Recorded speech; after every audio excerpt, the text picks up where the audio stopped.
au commencement était la décision DCC V4 001 du 4 janvier 2024 par laquelle la Cour constitutionnelle a invité l'Assemblée nationale à modifier le code électoral pour, d'une part, rétablir l'égalité du pouvoir de parrainer à l'égard de tous les maires et, d'autre part, rendre conforme à l'article 49 de la Constitution les dispositions de l'article 142 alinéa 6 de la loi numéro 2019-43 du 15 novembre 2019 portant code électoral. À l'arrivée est la loi numéro 2024-13 modifiant et complétant la loi numéro 2019-43 du 15 novembre 2019 portant code électoral, loi adoptée par l'Assemblée nationale en sa séance du 5 mars 2024 et déclarée conforme en toutes ses dispositions par la Cour constitutionnelle le 14 mars 2024. Acclamé par les uns et conspué par les autres, ce nouveau code comporte un peu plus d'une quarantaine de dispositions établissant diverses préoccupations exprimées à la base par la Cour constitutionnelle. Je vous le disais tantôt, c'est elle qui a invité les députés à faire un travail précis.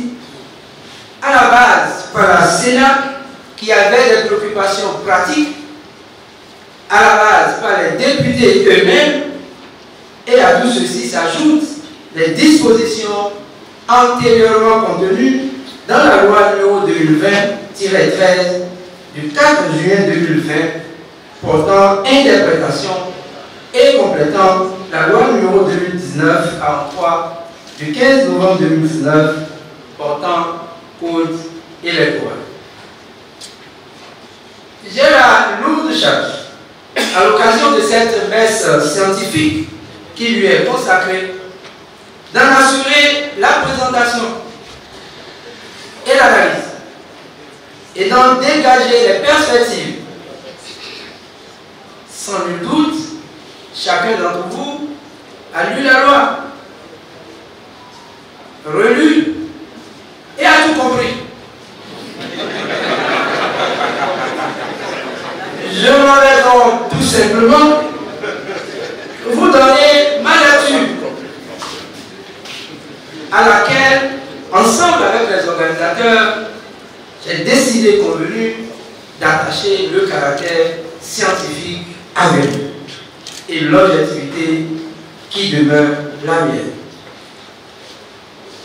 La tâche ne sera pas accomplie de façon littérale, suivant le triptyque présentation, analyse et perspective. Elle n'intéresserait personne, mais sera accomplie de façon dynamique autour des principales réformes clivantes d'une part et des réformes de récupération d'autre part. Les principales réformes clivantes. L'analyse de l'économie générale de la réforme révèle que le nouveau code électoral a durci les conditions de participation à la présidentielle, notamment en ce qui concerne le parrainage, qui sera examiné donc dans un premier temps, et révéler les conditions de répartition des sièges à l'Assemblée nationale. Deuxième fermeture, ouverture, j'allais dire, à appréhender. Première ouverture. Le parrainage des candidats à l'élection présidentielle. D'abord, de quoi s'agit-il? Il est défini comme, je cite, un acte politique grave destiné à avaliser un candidat à la candidature et à permettre au seul candidat méritant et qualifié de briguer le suffrage des électeurs. Mais alors, qui parraine et qui parrainait? Les réponses à ces deux interrogations constitueront la substance de nos propos à cette étape de nos développements.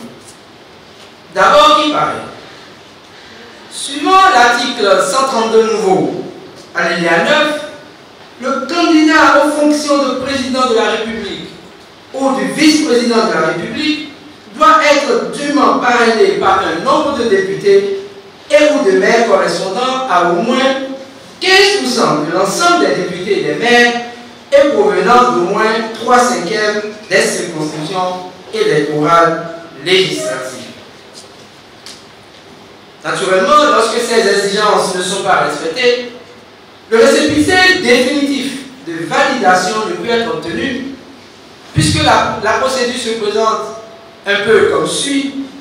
D'abord, déclaration de candidature, ensuite, délivrance d'un récépissé provisoire, examen de la validité de la candidature par la Sénat durant une période de 8 jours pour l'élection présidentielle, notification d'éventuelles insuffisances aux concernés, correction des insuffisances dans un délai de 112 heures ouvrables à compter de la date de notification, et ce n'est qu'après tout ça que vous avez le récépissé définitif.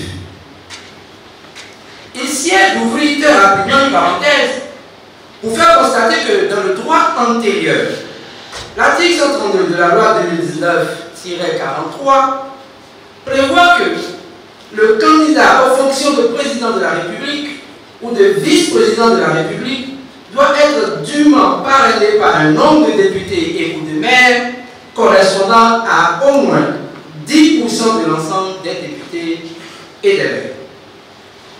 Comme on peut s'en apercevoir, il y a aujourd'hui deux critères qui se dégagent du nouveau cours.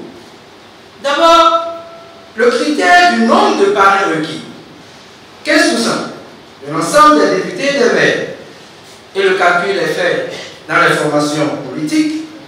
Ils sont parvenus au chiffre 28. Deuxième critère, le critère de la provenance des parrains. Il doit, les parrains, provenir d'au moins 3/5 des circonscriptions électorales législatives. C'est ça, le critère de la couverture géographique. Le calcul est également fait à l'intérieur des partis politiques. La Cour constitutionnelle a, à l'occasion des recours formulés devant elle, procédé à un contrôle de proportionnalité, puisque, comme vous le savez tous, les députés étant investis du pouvoir d'encadrer la liberté de participation à la direction des affaires publiques, liberté qui naturellement n'est pas absolue, il revient donc à la Cour, cette fois-ci, de ne procéder qu'à un contrôle de proportionnalité. Que recouvre ce contrôle de proportionnalité? Il est d'abord fondé sur le fait que toute mesure restreignant un droit fondamental doit, pour être proportionnée, satisfaire à une triple exigence. D'abord d'adéquation, ensuite de nécessité et enfin de proportionnalité au sens strict. Plus précisément, une telle mesure de restriction doit être adéquate, c'est-à-dire appropriée, ce qui suppose donc qu'elle soit a priori susceptible de permettre ou de faciliter la réalisation du but recherché par son auteur. Ensuite, elle doit être nécessaire. Elle doit donc être, je vais dire, dans la limite de ce qu'il faut pour atteindre cet objectif.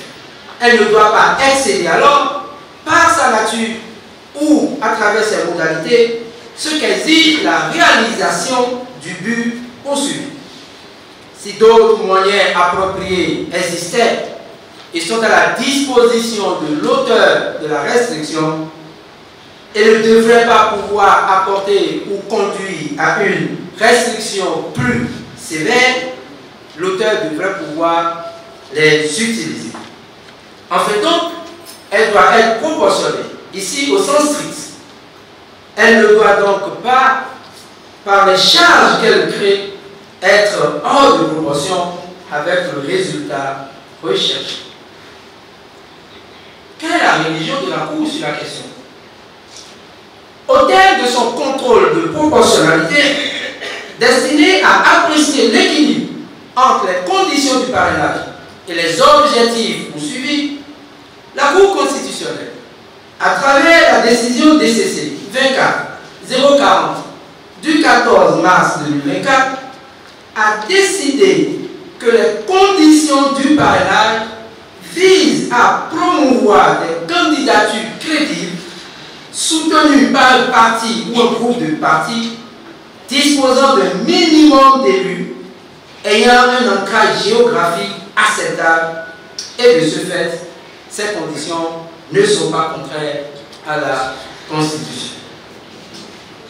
Je sais que le résultat auquel conduira la mise en œuvre de ces conditions fait l'objet d'interprétations diverses et de récriminations, notamment en ce qui concerne le chiffre 28, et d'autre part, même à l'intérieur des partis de l'opposition, le fait que ce soit les élus actuels qui parrainent, ça aussi, ça ne fait pas l'unanimité. Mais j'ose croire que tout ce qui est prédit n'est pas réellement dans la pensée de ceux à qui on prête ces idées. Car il est de l'intérêt de tous que les périodes électorales soient des périodes de fête. Des préoccupations qui sont laissées en règle.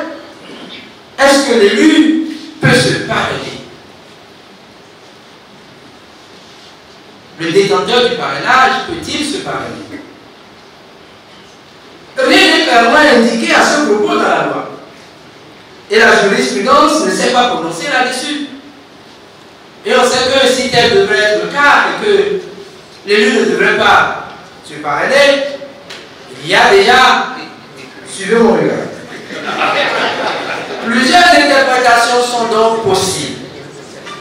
Dans un premier temps, au regard de la finalité du parrainage, acte destiné à avaliser un candidat à la candidature, on peut penser que non, il n'est pas possible que l'élu détenteur du parrainage puisse se parrainer. D'autant plus que, a priori, le parrainage doit être de source externe. On est le parrain de quelqu'un.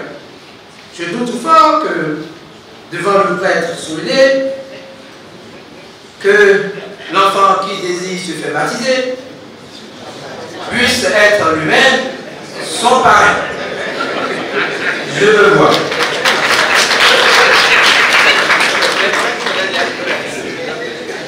Mais le droit est nuance.